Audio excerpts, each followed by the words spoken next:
negara, kita masih upacara, kita masih menyanyikan lagu kebangsaan, kita masih pakai lambang-lambang negara, gambar-gambar pendiri bangsa masih ada di sini. Tetapi di negara lain, mereka sudah bikin kajian-kajian di mana Republik Indonesia sudah dinyatakan tidak ada lagi tahun 2030. Hidup Jokowi!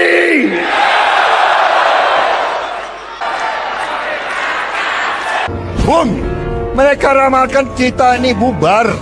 Hidup Jokowi! Elit kita ini merasa bahwa 80% tanah seluruh negara dikuasai 1% rakyat kita, nggak apa-apa. Bahwa hampir seluruh aset dikuasai 1%, nggak apa-apa.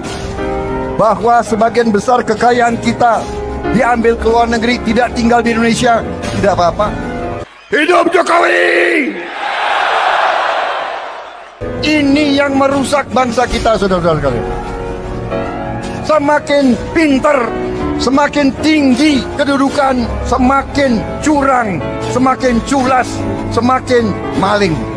Tidak enak kita bicara, tapi sudah tidak ada waktu untuk kita pura-pura lagi. Hidup Jokowi! Saudara, Presiden Joko Widodo akhirnya menanggapi secara terbuka kritik Ketua Umum Partai Gerindra Prabowo Subianto termasuk soal ramalan Indonesia bubar tahun 2030. Presiden Joko Widodo bahkan lantang menyebutkan pemimpin harus mampu memberikan optimisme untuk rakyatnya. Harus tahan banting, harus kerja keras, harus berusaha. Jangan malah berbicara pesimis 2030 bubar.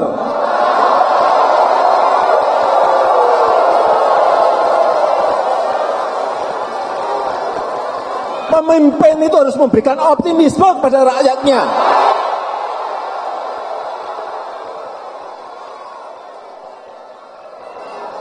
Pemimpin itu harus memberi semangat kepada rakyatnya. Meskipun tantangannya berat, meskipun tantangannya tidak gampang.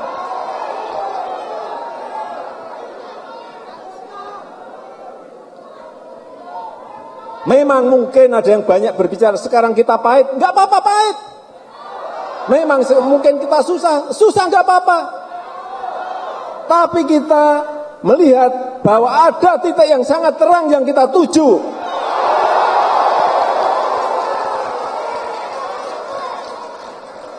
Nggak bisa kita bermanja-manja, nggak bisa kita bermalas-malasan dan menjadi negara kuat, nggak ada.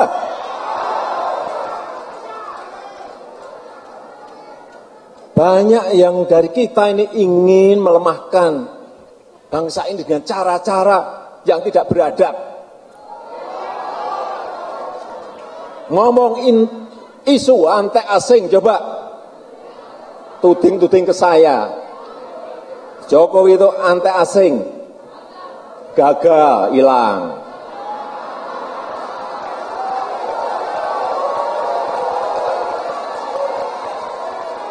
Ganti lagi, dia itu anti asing, gagal, hilang lagi.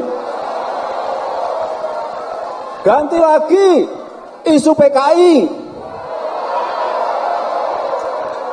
Iya enggak? Saya jawab saat itu, saya ke pesantren-pesantren, saya ngomong, tahun 65 PKI dibubarkan, saya itu baru berumur 3 tahun, 4 tahun, masa ada PKI balita? Ini isu-isu apa-apaan, nggak beradab seperti itu. Tidak apa-apa. Anggapan yang bahwa menilai novel itu fiksi, Pak, soal 2030. Anda begini ya, jadi di luar negeri itu ada yang namanya skenario writing, ya. Memang bentuknya mungkin novel, tapi yang nulis itu adalah ahli-ahli intelijen strategis. Dibuka dong, dibuka baca belum kan?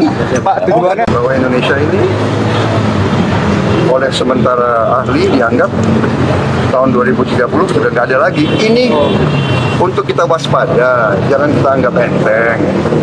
Dan saya katakan di sini, kita berhasil karena kita didukung oleh Presiden ke-7. Tepuk tangannya kurang semangat. Semangat lagi.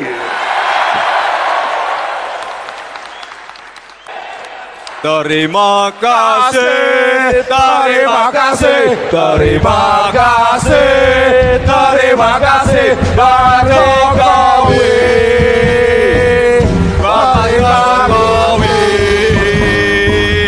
Terima kasih, terima kasih, terima kasih, terima kasih, Pak Jokowi. Terima kasih.